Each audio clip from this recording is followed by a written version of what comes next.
I love how we say we'll be on our best behavior, and I'm pretty sure he's smoking weed. No, this is just tobacco. Hey, this is a weed friendly environment.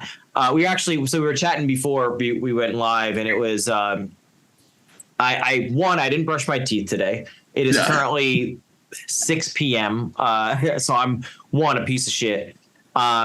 Two, this is, I don't know what the fuck I'm talking about, but here we are. You know, I feel like I can be comfortable. I can be myself around you guys because I feel like we've known each other for 900 years now. It's probably been a couple of years. Yeah.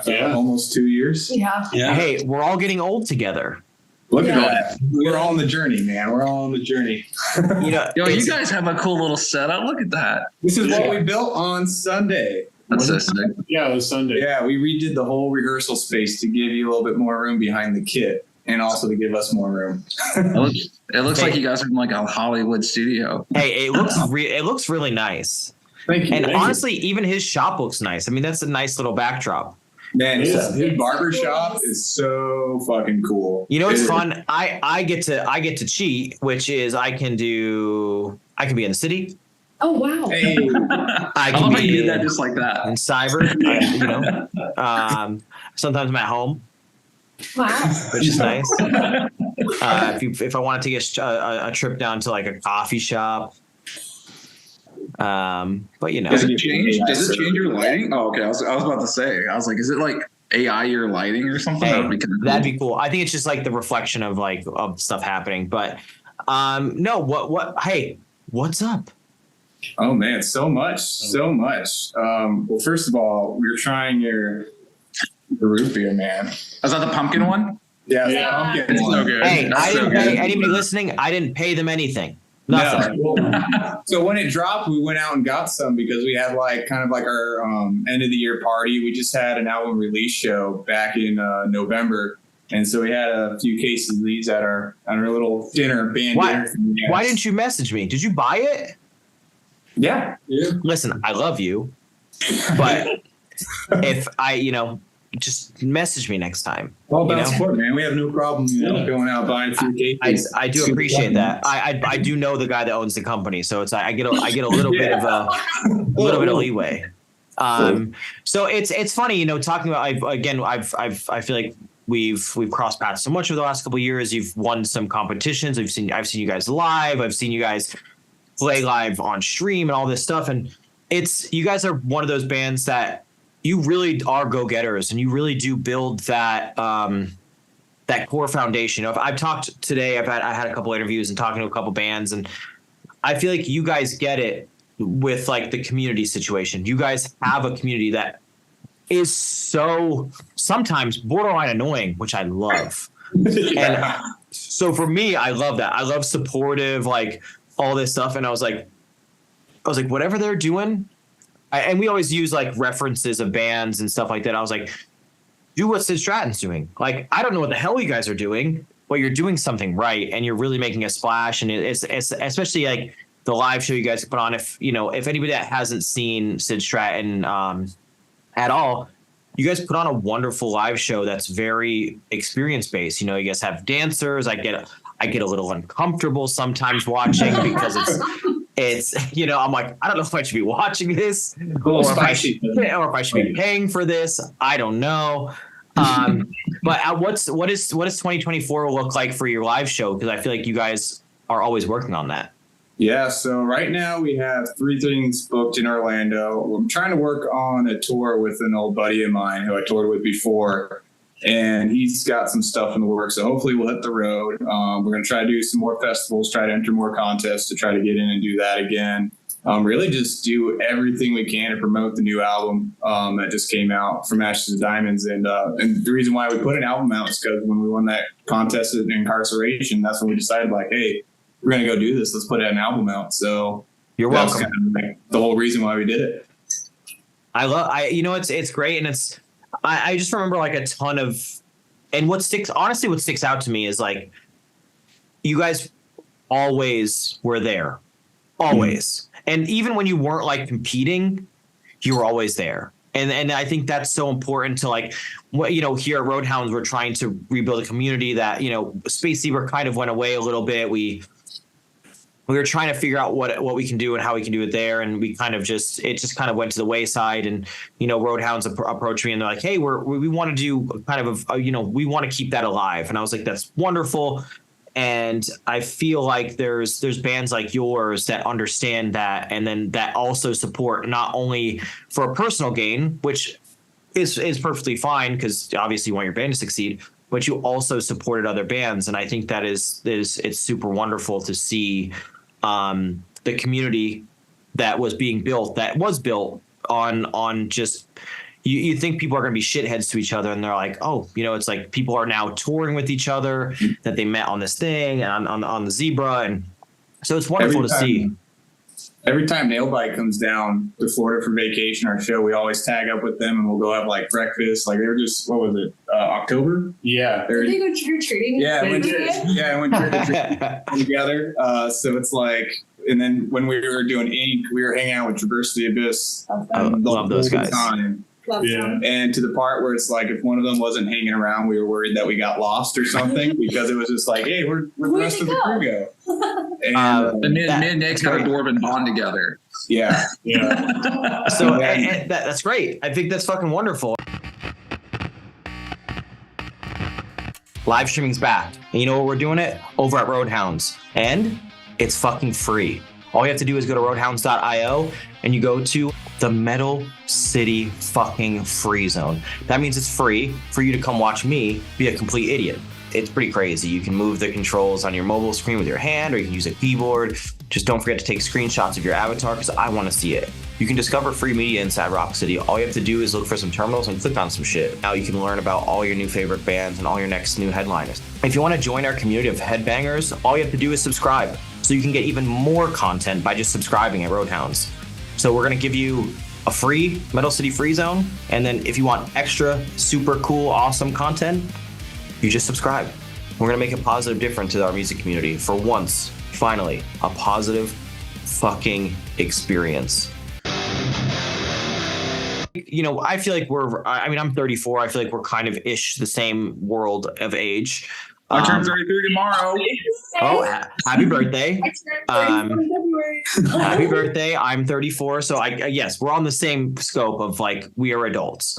And I feel like back in the day when we used to throw shows, it was always about that show swap. You know, like when I was 18, 19 years old, you'd hit up a band from Florida or North Carolina and be like, hey, we'll throw you a show at our local VFW if you throw us a show. And like, it's kind of gone away for the most part in the last, like, I don't know, 5 or so years. Like it doesn't happen much anymore, but I feel like it's like this close to happening again, where it's like, obviously money is expensive, you know, and it sounds redundant. Money is expensive, but it really is to tour and play shows. But I would love to see that again. I love that you guys are starting a community within a community, especially like, I love the Nailbite kids. I was actually just talking to him today.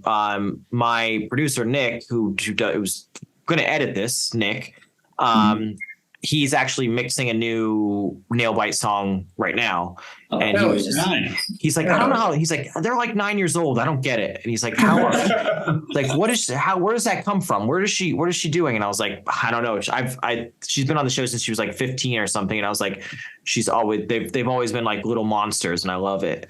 So I like that you guys take them under your wing and go fucking trick-or-treating is incredible. Yeah. It was literally like, I was coming over to we had a show that night too. So I was coming to get the gear.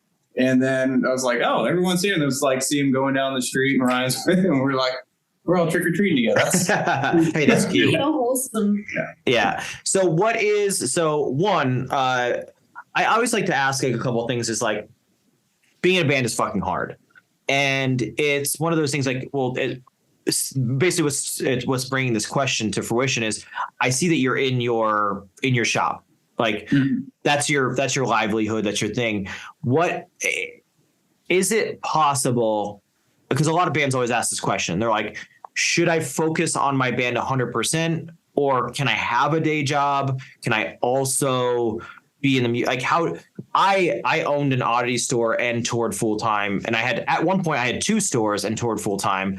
So my thing is you can do whatever the fuck you want, but what is y'all's take on that situation? Well, luckily for me, the hard part is I live in Daytona Beach and they live in Orlando. So when I go practice, we go to actually where they're at right now is Ryan's house. Luckily for me, with what I do, I've been in the barber industry almost a decade now, and I'm appointment only. So now I can, anytime Sid is like, oh, hey, we got this going on, I'm like, cool, blocks. It's closed out. So people, I don't have any set business hours. So people just look on my schedule. If it's gone, they assume I'm booked.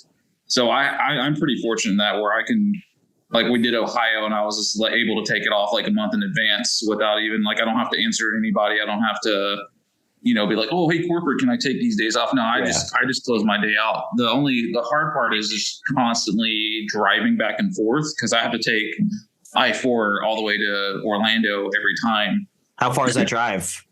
About an hour and 20. Oh, that's not fucking far. Shut up. It's not terrible, but it's like my rides today was an hour. So how about you guys? What do you guys do something? What the fuck? What do you guys do you guys have like full-time jobs or are you guys music full-time? I tried to do music full-time for a while and I couldn't do it. I was like, I got kicked out of a $200 a month apartment. So yeah. I mean, right now, I'm a project planner for a company too. So it's definitely a lot of having to manage that time, but I'm lucky enough to where that's kind of the same thing with Aaron, where I can kind of dictate my own schedule. So when something's coming up, like when we did Ohio, we did the same thing. I was like, hey, I'm going to be gone. I just get my stuff done beforehand. And when I come back, just work a little bit harder. But I think kind of like what you said, like, hey, you can do whatever you want. You know what I mean? Like, yeah, you can do full-time music and full-time job. I mean, sleep when you're dead kind of mentality. It's I like that. And I always like to say, it's like, I'd rather be busy than bored. I think a lot of people have more downtime than they assume or that they think. And it's like, I like to book up. I don't like to have free time and just sit around because I don't like, hey, I agree. I just love doing it. Like when I was here rebuilding the studio, it took us 8 hours. And it was like, we had a blast doing it, setting everything up. We probably redid it 3 or 4 times just because, we wanted to make sure it looked nice and wanted it a certain way, but we have a blast doing it. So it's like putting in those extra hours. As long as you really love it, then it seems just like work. And it's more like, hey, this is the next thing we need to do to get to this next goal. Yeah. And set ourselves up for success. I see you trying to get a word in. Go ahead. Me? Either of you. I feel like it was like, I'm an independent contractor, so I do freelance performing smart with different companies. So I make my own schedule. So it's easy for me because I'm like in charge. You just like fuck off. Yeah. It's just more like a fuck off. Yeah. Exactly. I'm not I'm unemployed, so that's this is what I do. There's nothing. You're not unemployed because you're in a band, so don't ever like that. Yeah, this is what I do. I don't have a side job, but in the meantime, I can use that to learn skills we might need. I think that's there's no shame in that. I want to be just a housewife. So let's just throw that out there. But I love that. I think that's great because there has to be one person you can lean on that can be able to take the grunt work of those other things. So I think that's awesome. But yeah, being in a band that is a job. Like a lot of people think they're like, it's super fun, but realistically it is a job and it's a full-time job. You guys have to be marketing professionals. You have to be musically inclined. You have to have a business degree, an accounting degree, a design degree, and all this stuff. So it's a lot to be in a band. And I think that's why I say it's like multiple jobs. Cause I think it's getting difficult where people just think they can put out music and go, all right, here I am world.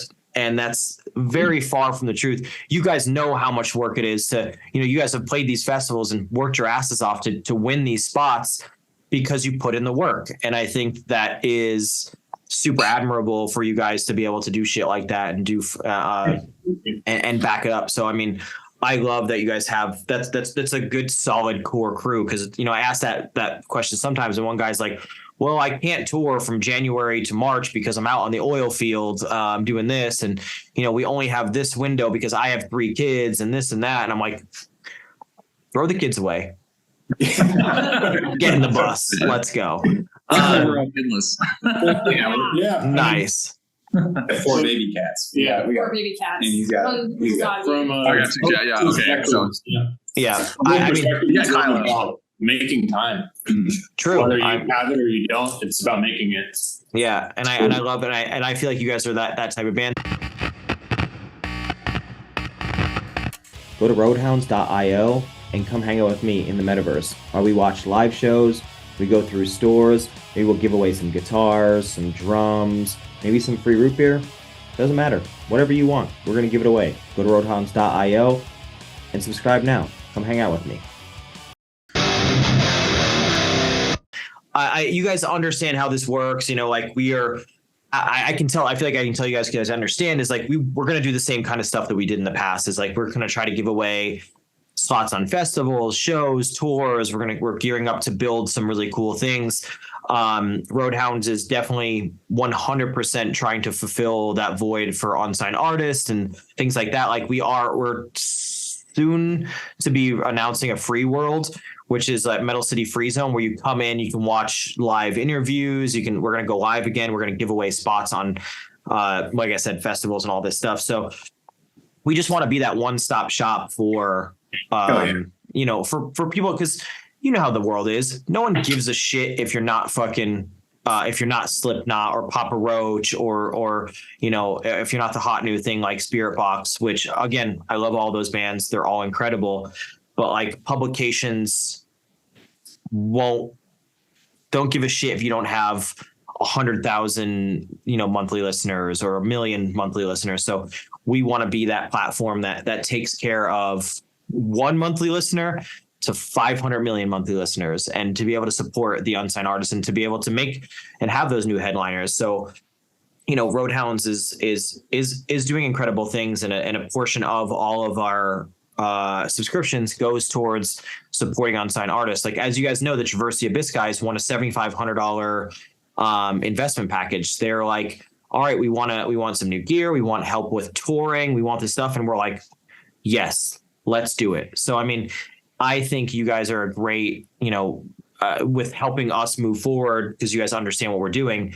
It's going to be a very cool thing. And what I did want to ask you guys is, what are some things that we can provide as a company that would help bands further their career and help move them to be, to maybe make music their full-time gig and their 24-hour a day job? Oh man. That's a good question. Okay. I try my best, huh? I'm thinking like getting to do that, like those festival spots, that puts so many eyes on us. And so like, no, it did help. Yeah, it was wonderful. And it helped so much to where, so then when we were putting out the album, my producer showed it to Dan Sugarman of Ice Nine Kills. And then he played lead guitar on one of our tracks. So it's helping getting our product in front of like bigger bands. And then that's kind of what opened up the conversations, possibly doing a tour next year with a bigger band. And it all stemmed from that opportunity. And it wasn't like we did it and we're like, all right, now we're not going to do anything. We really were like hustling after we found out we were doing it. We were using that to like, hey, I was depressed. I was depressed a couple weeks after incarceration. Yeah. That was a dream. Like, that helped out. So like that really changed our trajectory, I think. And we've only been a band since March of 22. Yeah. So it's like a year. Yeah, March of 22. Hey, good for you guys, because that's wonderful. So it's been like pretty weird. Also, I'm doing it in September of 22. That's crazy. Yeah. Also, I'm always depressed. So same. Seasonal depression. Here we are, and then spring depression. Summer depression. It was a different depression. It was crazy. It was like I've been in the music industry for 20 something years, like going to orchestras, bands. But this is like the best tight knit group I've been in. Like everyone's passionate. We all get along. We play Magic together. Like it's fantastic. Nerds. Yeah. There's been no drama. There's been no Like we just get around, we're laughing, we know our shit, and that's it. It's just, get your shit done and have fun. Like that's been kind of drama is probably when we're playing cards and shit, talking to each other. Yeah. Actually, funny enough, Ryan's the quiet one of the group, but he's the biggest shit talker in Magic. Yeah. Besides, Sid's pretty. Sid likes to instigate stuff. But yeah, Ryan, I'm not good at Magic, but I like to just poke the bears and let them do their thing. Yeah, you put in that little dot, and then you let them just battle, like all the rest of the battle. Yeah, I love that. I agree that. So when I quit playing music, there was no other feeling that matches that. Nothing. Like playing in front of 5,000, 10,000, 50,000 people. Not one thing you can do will ever match that feeling. Nothing. I tried everything else. I wanted to stay so far away from the music industry that I was like, I didn't want any. I was so bitter. I was like, everyone go fuck themselves. But I chased that feeling from building businesses from the ground up to being successful. Doing this, doing that, like buying a house, buying the car I wanted, doing this, and doing philanthropy work, but nothing. So I understand that depression because it sits heavy when you're not like, once you get that taste, it's like the first time I went to a bus. So I'll tell you guys a quick story is the first time I went to a bus was because our van broke down in the middle of Texas and we were on a tour and we were freaking out. We didn't know what to do.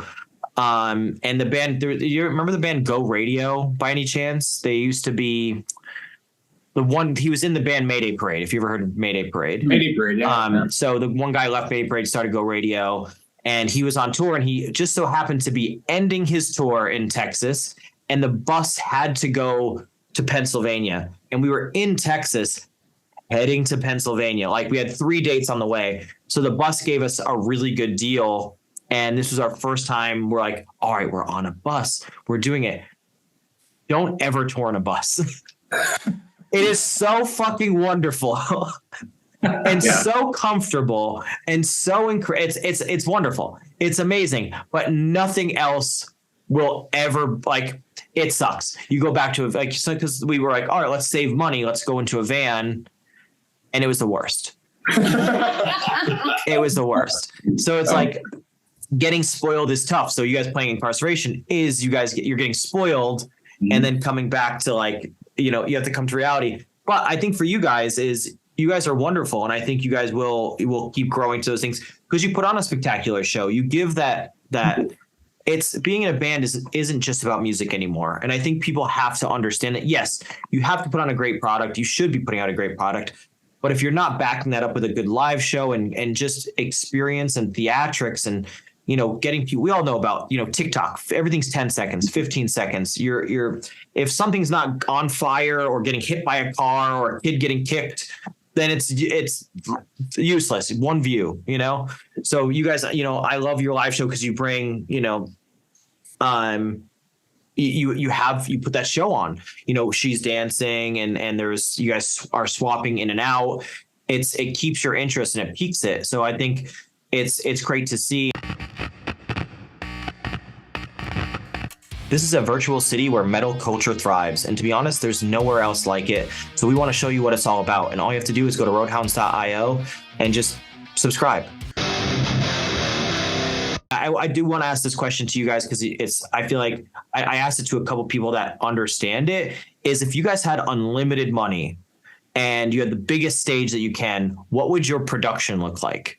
Oh man, like Nine Inch Nails, Downward Spiral era, mega props, ACDs, just like everything, all the burlesque really dancers. Crazy costumes. Yeah, amazing outfits up to the night. Like I always think of like that quote from Lemmy Kilmister where he's like, hey, people want to see a rock star on stage, not Joe Blow from down the street.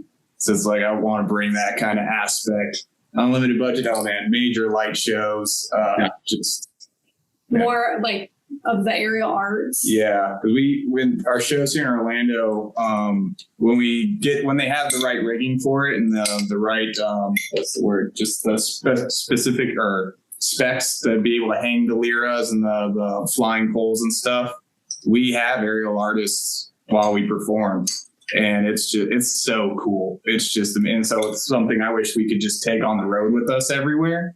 because I feel like that helps heighten it to the next level. Like our last show, we had pool dancers, and it's just so freaking cool to the music. And then the different lighting I'm still just kind of on cloud nine after our last show where we got to do the full production. I love that. That last show was nice. That was a fun.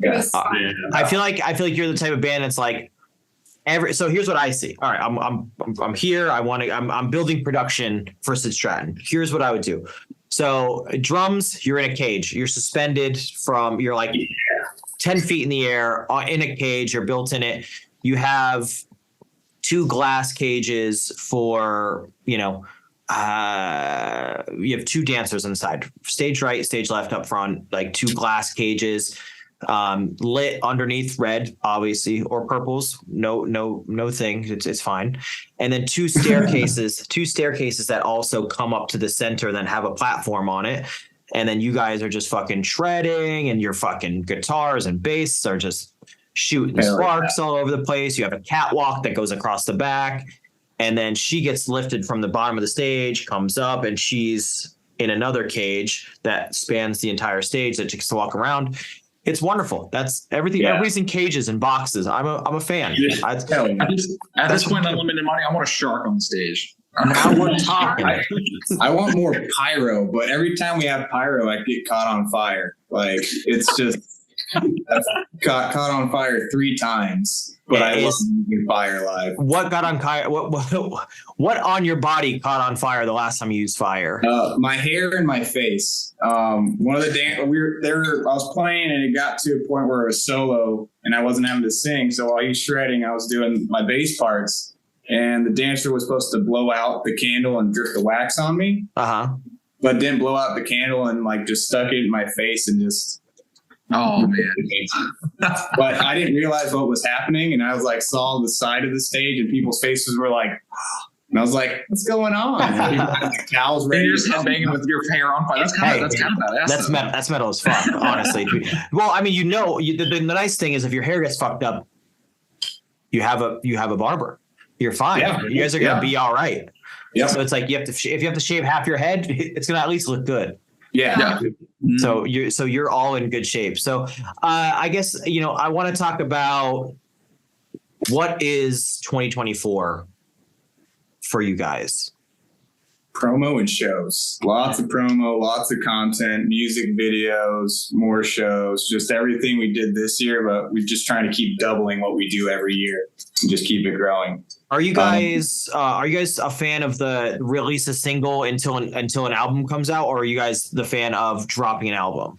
Kind of, but we did it kind of both ways because we released, I think, 3 singles to the new album, and then everything that didn't have a video for it, we're going to put out a video after the album and have like its own little kind of celebration. You guys DIY your music videos? Do you hire like a production company? All DIY. We kind of got used to it when COVID hit. We turned our townhome into a studio, but like for filming, because that's where we shot all like the burlesque shows and everything, and all of our digital shows. So we kind of learned how to do lighting and set design, and then we're like, this is fun. Let's just. I feel like you guys are like just gonna start like just filming porn, and I don't know what the hell you guys are doing. I think that's what some of our neighbors thought, though, because we did have a bunch of. It was for my group, which collaborates with Stratton. We're called Bad Witch Burlesque. We started in quarantine, and it's all a bunch of my friends. They were coming over in all these like sexy outfits, and our neighbors are like. And they'd leave and they'd have like a bra on and like, like Hey, your neighbors are probably stoked, to be completely honest. Pretending to like sweep the hallway. Yeah. For some reason, always by our door and our window. Yeah. Like, what's going on in there? What's happening? I love that. I think 2024 for you guys is going to be great. If just as long as you guys are exactly who you are to the end of the day, I think it's such a wonderful thing, and I would love to see you guys with the best production in the world and the fucking. Again, bands that work hard make me so excited because they get it, and I think you guys get it. And, I think 2024 for you guys is going to be wonderful. And however anybody, myself and Roadhounds can help you guys, we're going to be behind you because I know you guys will be there. You know, I know you guys won't give up, which is super cool. So again, thank you guys for your time. And you know, fuck you guys. You're great. Thank you, brother. And we appreciate the support that you guys give us. Anytime. Go to roadhounds.io and subscribe now.